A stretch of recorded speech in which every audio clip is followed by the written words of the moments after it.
Education सतगुरु के daily GK quiz programme में एक बार फिर आप सभी का बहुत बहुत स्वागत है। Daily quiz, mock test, current affairs, question and answer के लिए आप हमारी वेबसाइट www.educationsadguru.com पर भी विजिट कर सकते हैं। तो चलिए दोस्तों, आज के सेशन की शुरुआत कल के अभ्यास प्रश्न से करेंगे।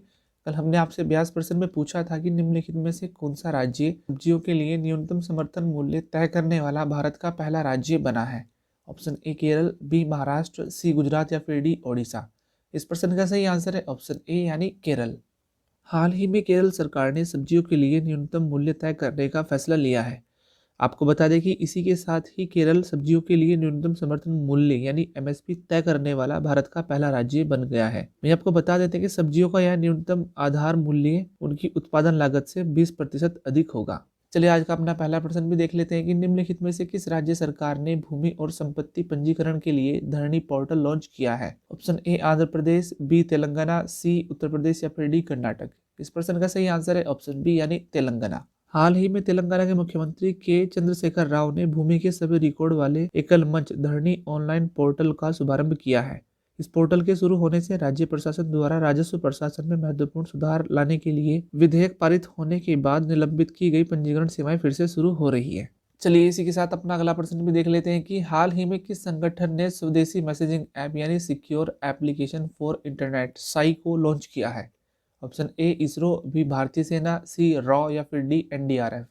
इस प्रश्न का सही आंसर है ऑप्शन बी यानी भारतीय सेना। हाल ही में आत्मनिर्भर भारत अभियान के तहत भारतीय सेना ने एक नया मैसेजिंग ऐप लॉन्च किया है। सेना द्वारा लॉन्च किए गए इस मैसेजिंग एप्लीकेशन को secure application for the internet यानी साई नाम दिया गया है। यह ऐप इंटरनेट के जरिए एंड्रॉयड प्लेटफॉर्म पर end to end secure voice, text और वीडियो कॉलिंग सर्विस सपोर्ट करता है। चलिए अगला प्रश्न भी देख लेते हैं कि निम्नलिखित में से किसे हाल ही में नए मुख्य सूचना आयुक्त के रूप में नियुक्त किया गया है। Option A Yashwardhan Kumar Sinha, B Tej Pratap Shekhawat, C Gopal Krishna Rai या फिर डी लोकेश कुमार निगम। इस प्रश्न का सही आंसर है ऑप्शन ए यानी यशवर्धन कुमार सिन्हा। हाल ही में पूर्व भारतीय विदेश सेवा के अधिकारी यशवर्धन कुमार सिन्हा को नए सूचना आयुक्त के रूप में नियुक्त किया गया है। आपको बता दें कि बिमल जुल्का के रिटायरमेंट के बाद से ही यह पद खाली पड़ा हुआ था। प्रधानमंत्री के नेतृत्व वाले पैनल ने सूचना आयुक्त के पद के लिए एक मराठी पत्रकार उदय माहुरकर के नाम को भी मंजूरी दी है। इसी के साथ अगला प्रश्न भी देख लेते हैं कि राष्ट्रीय कौशल विकास निगम यानी एनएसडीसी के साथ मिलकर किस टेक कंपनी ने महिलाओं को डिजिटल कौशल प्रदान करने के लिए सहयोग किया है। Option A Infosys, B TCS, C Microsoft या फिर डी गूगल। इस प्रश्न का सही आंसर है ऑप्शन सी यानी माइक्रोसॉफ्ट। माइक्रोसॉफ्ट ने हाल ही में घोषणा की है कि उसने राष्ट्रीय कौशल विकास निगम यानी एनएसडीसी के साथ सहयोग किया है। इस साझेदारी का लक्ष्य अगले 10 महीनों में भारत में 1 लाख से अधिक महिलाओं को डिजिटल कौशल प्रदान करना है। चलिए अगला प्रश्न भी देख लेते हैं कि हाल ही में किस मंत्रालय ने प्रत्यक्ष विदेशी निवेश यानी एफडीआई नीति दस्तावेज का अगला संस्करण जारी किया है। ऑप्शन ए वित्त मंत्रालय, बी एमएसएमई मंत्रालय, सी कृषि मंत्रालय या फिर डी वाणिज्य और उद्योग मंत्रालय। इस प्रश्न का सही आंसर है ऑप्शन डी यानी वाणिज्य और उद्योग मंत्रालय। हाल ही में वाणिज्य और उद्योग मंत्रालय ने अपने समेकित प्रत्यक्ष विदेशी निवेश यानी एफडीआई नीति दस्तावेज का अगला संस्करण जारी किया है। इस दस्तावेज में पिछले वर्ष में किए गए सभी परिवर्तनों को शामिल किया गया है। वहीं उद्योग और आंतरिक व्यापार संवर्धन विभाग यानी डीपीआईआईटी के अनुसार नया परिपत्र 15 अक्टूबर से लागू हो गया है। चलिए इसी के साथ अगला प्रश्न भी देख लेते हैं कि हाल ही में अनटाइड लोन जुटाने के लिए निम्न में से किस बैंक ने Japan bank for international cooperation यानी जेबीआईसी के साथ समझौता किया है। ऑप्शन ए भारतीय रिजर्व बैंक, बी भारतीय स्टेट बैंक, सी एक्सिस बैंक या एचडीएफसी बैंक। इस प्रश्न का सही आंसर है ऑप्शन बी यानी भारतीय स्टेट बैंक। भारतीय स्टेट बैंक ने Japan bank for international cooperation यानी जेबीआईसी के साथ 1 बिलियन अमेरिकी डॉलर के ऋण समझौते पर हस्ताक्षर किए हैं। इस समझौते के एक भाग के रूप में जेबीआईसी द्वारा 600 मिलियन अमेरिकी डॉलर और 400 मिलियन अमेरिकी डॉलर का वित्त पोषण अन्य बैंकों द्वारा किया जाएगा। वहीं इससे भारत में जापानी ऑटोमोबाइल निर्माताओं के व्यापार संचालन के लिए फंड के निर्बाध प्रवाह को बढ़ावा मिलने की उम्मीद है। अगला प्रश्न भी देख लेते हैं कि हाल ही में दुनिया का सबसे अधिक ऊंचाई वाला क्लाउड कंप्यूटिंग डेटा सेंटर कहाँ बन रहा है। Option A Beijing, B Kathmandu, C Shimla या फिर डी तिब्बत। इस प्रश्न का सही आंसर है ऑप्शन डी यानी तिब्बत। वर्तमान में चीन तिब्बत में दुनिया का सबसे ऊंचाई वाला क्लाउड कंप्यूटिंग डेटा सेंटर बना रहा है।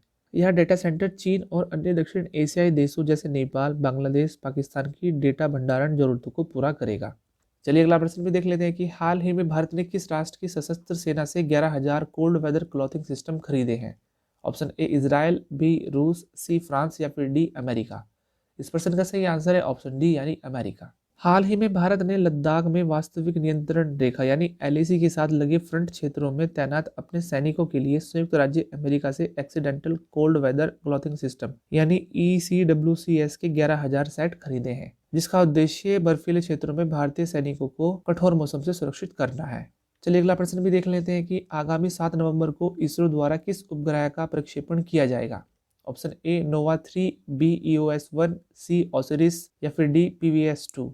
इस प्रश्न का सही आंसर है ऑप्शन बी यानी EOS-1। भारतीय अंतरिक्ष अनुसंधान संगठन यानी इसरो आने वाले 7 नवंबर 2020 को PSLV C49 में प्राथमिक उपग्रह के रूप में अर्थ ऑब्जर्वेशन सैटेलाइट यानी EOS-1 और 9 कस्टमर सैटेलाइट का प्रक्षेपण करेगा। चलिए आज के सेशन का अपना आखिरी प्रश्न भी देख लेते हैं कि हाल ही में भारत ने विकास परियोजनाओं के लिए मध्य एशिया के लिए लाइन ऑफ क्रेडिट का कितना विस्तार करने का निर्णय लिया है। Option A $1 billion, B $2 billion, C $3 billion या फिर डी $4 बिलियन।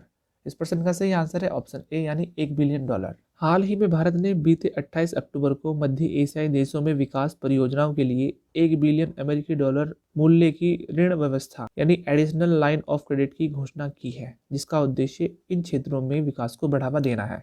चलिए इसी के साथ आज का अभ्यास प्रश्न भी देख लेते हैं कि हाल ही में भारत ने किस देश के साथ स्वास्थ्य और चिकित्सा के क्षेत्र में समझौता ज्ञापन पर हस्ताक्षर करने को मंजूरी दी है। Option A Thailand, B Laos, C Philippines या फिर डी कंबोडिया। इस अभ्यास प्रश्न का आंसर आप हमारे कमेंट सेक्शन में जरूर दीजिएगा। यदि आज की वीडियो आपको पसंद आई है तो वीडियो को प्लीज लाइक करें, कमेंट करें और दूसरों के साथ शेयर भी करें। और अगर आप पहली बार इस चैनल पर विजिट कर रहे हैं तो चैनल को सब्सक्राइब करना बिल्कुल भी मत भूलें और बेल आइकन को जरूर दबाएं ताकि आने वाली नई वीडियो की नोटिफिकेशन सबसे पहले आप ही के पास हो। तब तक के लिए आप हमारे चैनल पर लगातार बने रहिए।